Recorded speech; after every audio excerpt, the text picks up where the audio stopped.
Ibinalik ng Malacanang ang sisi ukol sa kalunos-lunos na kalagayan ng edukasyon sa Pilipinas sa quote, complete failure ni Vice President Sara Duterte bilang dating education chief.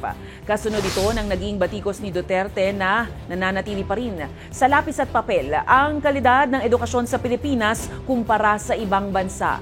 Giit ni Presidential Communications Undersecretary Claire Castro. Nagkaroon ng pagkakataon si VP Sara na personal na palaguin ang sektor nang magsilbi bilang DepEd Secretary ng 2 taon. Gayunpaman, tinitiyak ngayon ng palasyo na nililinis na ng kanyang kapalit na si Education Chief Sani Angara ang anyay kapalpakan ng nakaraan para sa modernong education system.